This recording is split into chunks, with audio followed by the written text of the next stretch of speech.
It's June 2018, tons of great games are coming this month, including a few I'm very specifically looking forward to. Hi folks, it's Falcon and today on GameRanks, 10 games you need to look out for in June 2018. Number 10, The Crew 2, a game that we just got a beta for, so I have a feeling we'll be discussing more in depth soon, is a persistent, open-world racing game that builds on a lot of the ideas of the first. The map is a scaled-down recreation of the United States, and it's not just a car racing game. We've got boats, motorcycles, planes, and varied gameplay for each. There's off-road gameplay, street racing, pro racing, freestyle, all over the place that can be played in co-op multiplayer, on your own, or even with AIs. The game's graphics are a substantial improvement and it looks much more slick. I'm excited to try out the beta, but the full game will be coming on June 29th for Windows, PlayStation 4, and Xbox One. Number 9 is a weird title. It's called Sushi Striker: The Way of Sushido, and it has a really bizarre story about how sushi has given rise to the empire and all of this. It's a game that focuses on quote-unquote sushi battles, and essentially functions as a puzzle game. It's not hard,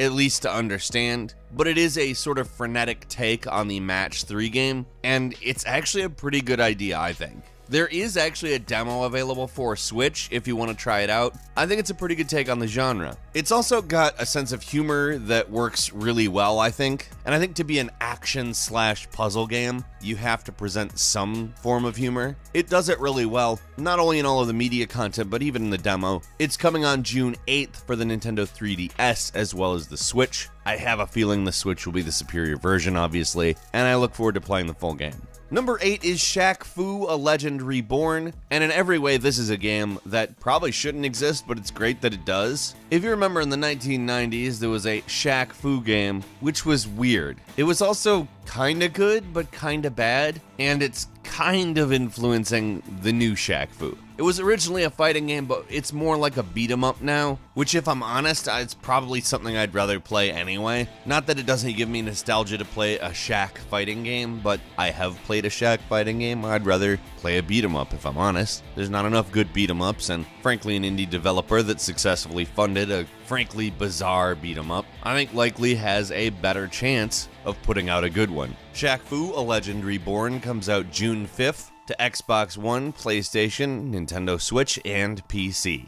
Number 7 is The Elder Scrolls Online Somerset, a game that looks like, with the Morrowind expansion that Elder Scrolls Online had previously, will probably help scratch the itch that we've all been having for more Elder Scrolls until there's more Elder Scrolls. Now, keeping in mind that it still has the kind of MMO stuff, which a lot of people who want to play Elder Scrolls don't really want to deal with, it's probably still going to be decent. Morrowind was a decent add-on. I kind of ignored the MMO stuff as much as possible, and I suspect I'll probably do the same with Somerset. I'm not gonna lie and say, like, this is what I was waiting for or anything. What I'm waiting for is to hear for what the next actual mainline Elder Scrolls game will be. But I'm also not disappointed because, like I said, I had fun in Morrowind. It was really nice to see Morrowind looking that nice and doing some new stuff in it. And also, who really knows when on Earth the next Elder Scrolls will be. I have some hopes pinned for E3. Fallout 76 could have operated as a smokescreen and maybe the smaller project because they are doing a very large press conference this year, supposedly one that will be longer than any other one they've ever done, which is of course interesting and leaves me with a little hope,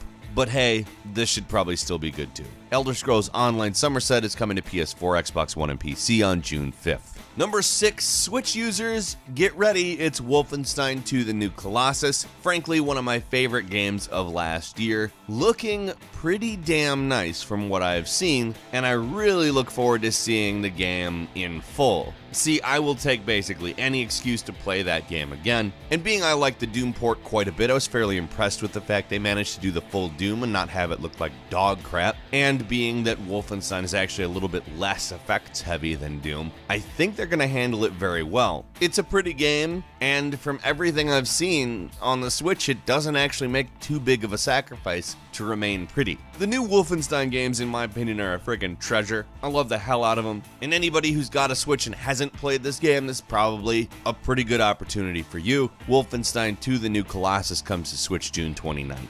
Number 5, LEGO The Incredibles is coming out to everything. Now, if you're familiar with LEGO games, they're basically sort of a simplified action-adventure version of whatever franchise you're playing that always injects an extra layer of humor that sort of acknowledges the sort of weirdness that comes alongside doing a LEGO version of the game. There's always a lot of self-awareness, and it usually makes the game a lot of fun, allowing you to relive the best moments of whatever franchise it is they're touching on, and Incredibles has a lot of those. There's some interesting ideas afoot, allowing you to modify your character's appearance using Edna, the character that modifies characters' appearances in the movie, as well as having a big open hub world with a day and night cycle. Not typical LEGO fare, but it seems like it makes sense within the context of The Incredibles. LEGO The Incredibles comes to PS4, Xbox One, Switch, and PC on June 15th.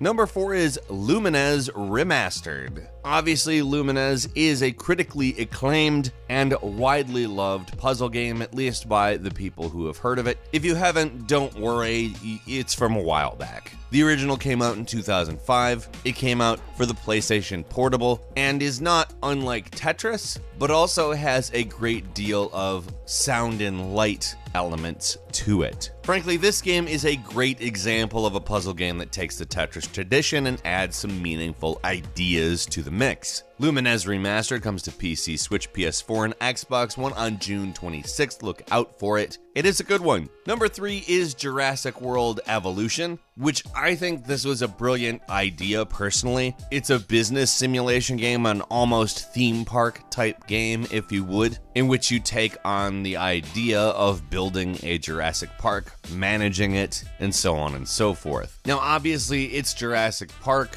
/ Jurassic World, so you will have to deal with power failures, unpredictable weather, and of course, what happens when the dinosaurs get out. But beyond that, you'll have to actually help sick dinosaurs, move them, mend fences, and obviously sedate the escaped ones. There's a large number of interesting ideas, including playing as maintenance staff in a first-person perspective. And I think overall, if this nails it, this is a game that should have been made a very long time ago. Jurassic World Evolution comes to PC, PS4, and Xbox One on June 12th. Number 2 is Mario Tennis Aces, a game that I think you know what you're getting if you're getting into it, but it seems like there will be numerous additions and improvements, including an online mode that, well, seems like it should have been in the previous game, but the online mode was severely limited in the previous Mario Tennis game. Mario Tennis is fun as hell. Like, I'm not going to pretend that I think this is going to be innovative or some kind of bombshell game, but I love Mario Tennis. I look forward to playing it, and it comes to the Nintendo Switch on June 22nd. And finally, number 1 is Vampire, a game that I've been looking forward to since it was announced. It looks awesome in my opinion. I love the tone of this game. The whole idea is that it's set in the Spanish flu epidemic way back in London, 1918. The game puts you in the role of a doctor who has been transformed into a vampire and having to figure out how to balance their duties as a doctor with being a vampire, which promises to take you on quite a dark path through self-realization.